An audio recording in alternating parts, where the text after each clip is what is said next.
There's a very influential and growing influential sort of article that he's just been recently a part of.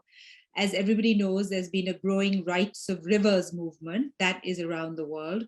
New Zealand was, first in it. Then there's ideas that even to the Ganges, you give some kinds of rights. So this is a growing sort of movement. But Bill and some colleagues of his, wetland scientists, really sat down and said, well, by that accounting, wetlands also should have rights, right? So it goes back to like a whole rights-based framework that's been circulating. They have been working with the Sarayaku people in the Ecuadorian Amazonian rainforest.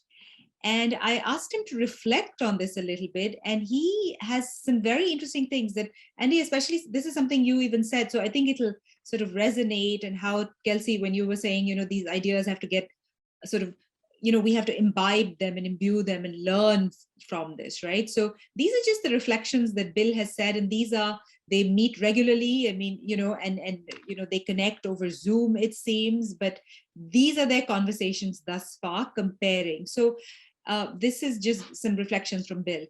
He's saying that, look, we consider wetlands and forests as natural resources to be exploited or as barriers to be removed, whereas they consider natural systems as living beings. They see it as a living forest and living lagoons or water. So there's a totally different conception starting out. Then he says that we think of nature as an economic commodity or a cost to development that meets our needs, right? But they see themselves as being living parts of a living nature. So it's a very different conception. He thinks we divide natural systems intellectually by disciplines, whereas they think of it as like a single living being. He thinks that we exclude, to a large extent, moral judgments and values from our science. That's, really implicates our whole systems of knowing, right? And he says that they approach it completely differently, where it is amalgamated within. And it's very much a part of how you relate.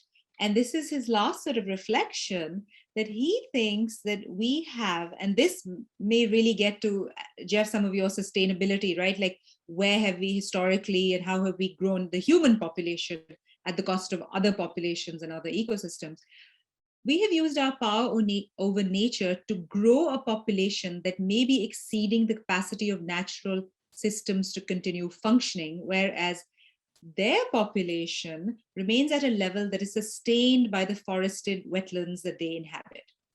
And those are very different conceptions. So I just wanted to sort of share those thoughts from Bill so that we bring them, forward into our conversations and our work. But again, I know that he'd be very, happy if anybody wanted to reach out to him.